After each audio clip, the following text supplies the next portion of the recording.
آج کا اعلامیہ جاری کرنے جا رہا ہوں۔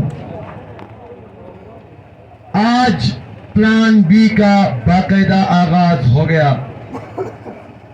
پلان بی کے تحت ہم نے امیگریشن کو پرامن انداز میں ذمہ دار شہری ہونے کا ثبوت دیتے ہوئے باعزت طریقے سے بند کیا، انٹری ایگزٹ بند کیا۔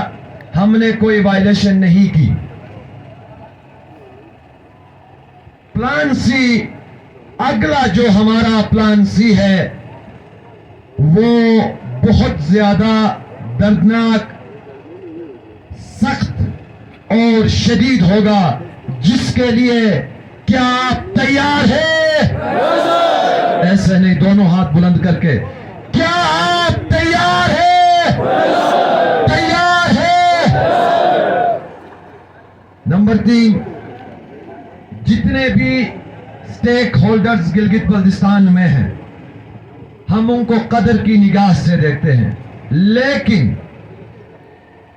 ذاتی حیثیت میں یا غیر ذمہ داری کا مظاہرہ کرتے ہوئے کسی کمیٹی کا نام دے کر کہیں پر بھی کسی بھی ذمہ دار سے کوئی میٹنگ کرتے ہیں تو تاجر اتحاد ایکشن کمیٹی کا ان سے کوئی لینا دینا نہیں ہے۔ ہمارا سیلز ٹیکس، انکم ٹیکس و دیگر ٹیکسز ماں سوائے سی ڈی ہمارا ریڈ لائن ہے۔ جو ہماری ریڈ لائن کو کراس کرے گا ہم اس کو ٹھوک دیں گے۔ نمبر 4، ہمارے نہایت ہی مظلوم سرکاری طبقہ پولیس برادری، جن کا ہر سال استحصال کیا جاتا ہے، آج بھی ڈیلی الاؤنس کے نام پر ان کو 500 روپے دینا کسی یتیم بچے کو خیرات دینے کے برابر سمجھتے ہیں، اور ہم پرزور مطالبہ کرتے ہیں چیف سیکریٹری سے، آپ لوگ اپنے مراد 300-400% بڑھا لو اور ہمارے بھائیوں کو بھوک سے مارو۔ ایسا نہیں چلے گا۔ ہم پولیس برادری کو تاجر اتحاد ایکشن کمیٹی اسپندال کی توسط سے یقین دہانی کراتے ہیں، آپ اپنے حق کے لیے نکلے، ہم آپ سے 2 قدم آگے بڑھ کے آپ کے حق کے لیے آپ کے لیے لڑیں گے۔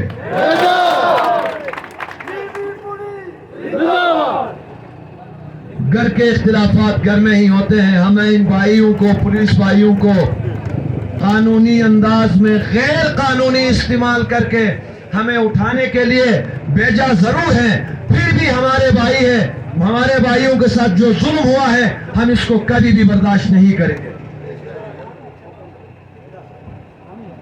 آج کا سب سے بڑی خوشخبری، تنظیم اہل سنت والجماعت، انجمن امامیہ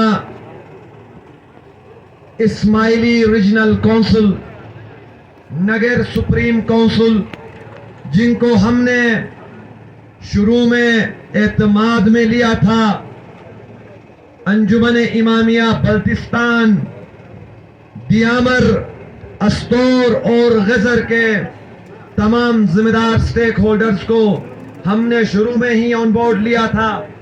آج تاجر اتحاد ایکشن کمیٹی کے ساتھ ان تمام ذمہ داروں کی تفصیلی گفتگو ہوئی۔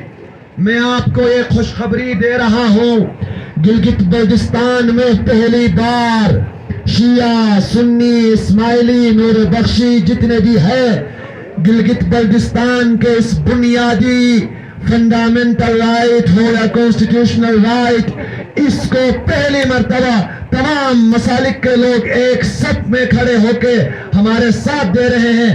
آج ان لوگوں نے یقین دہانی کرایا ہے، اب تک ہم نے آپ کی حمایت کی تھی، کل سے وہ ہمارے تحریک کا باقاعدہ حصہ ہونے جا رہے ہیں۔ آغا راحت انجمن امامیہ کی قیادت کرتے ہوئے آئیں گے جناب قاضی نثار صاحب، تنظیم اہل سنت کی نمائندگی کرتے ہوئے آئیں گے، اور صدر اسماعیلی ریجنل کونسل بھی ہمارے درمیان آئیں گے. ساتھ ہی ساتھ بلتستان آغا باقر انجمن امامیہ بلتستان کی نمائندگی کرتے ہوئے آئیں گے. جناب آغا علی رضوی MWM کی نمائندگی کرتے ہوئے آئیں گے. ہم انشاءاللہ پرتقبال استقبال کریں گے ان کے، کیونکہ یہ مسئلہ گلگت بلتستان کا مسئلہ ہے. جب تک یہ حل نہیں ہوتا ہے ہم یہاں سے نہیں ہٹیں گے. آخر میں کچھ لوگ مذاکرات میں لگے ہوئے ہیں اپنی طرف سے. خوش آئند ہے، آپ اگر ہمارے مطالبات کو منوان تسلیم کروا سکتے ہیں تو بے شک کروا لے، اس میں ہمیں کوئی اعتراض نہیں ہے. لیکن یہ کہنا کہ 10%، 20%، 30% کا ہم نے بات کی ہے، آپ سائٹ ہو جائے. اب ہم پرسنٹ سے آگے نکلے ہیں، ہم اپنے حقوق لینے کے لیے آئے ہیں. اگر اب ہم یہاں سے کسی پرسنٹ کی چکر میں آ کے واپس گھروں میں جاتے ہیں تو خدا کی قسم قیامت تک ہم گلگت بلتستان کے ساتھ خیانت کرنے والے غدار لوگ ٹھہرائیں گے، کہلائیں گے.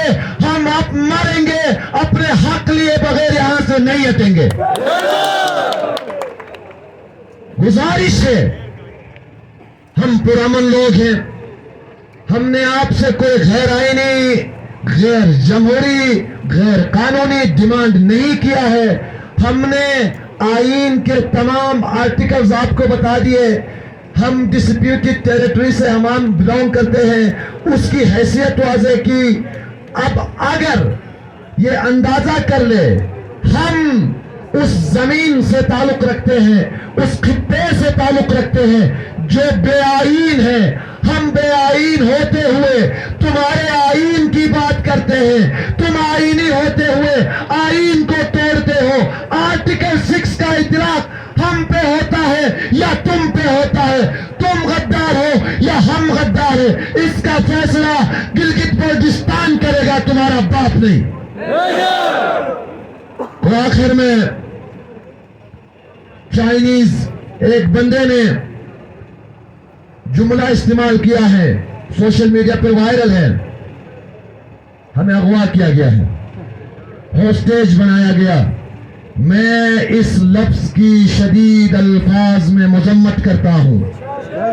ہم پرامن لوگ ہیں اور مجھے کوئی امید ہے اس کو کسی نے یہ سکھایا ہوگا، ورنہ وہ بیچارہ انگریزی بول بھی نہیں سکتا تھا. سیدھی سی بات ہے.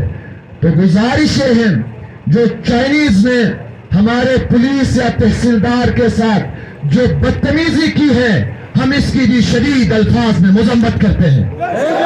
بے شک ہمارے آپس میں اختلافات ہو سکتے ہیں، لیکن کسی بھی ملک کے غیر ملکی کو یہ حق نہیں ہے کہ وہ ہماری انتظامیہ کے ساتھ بدتمیزی کرے.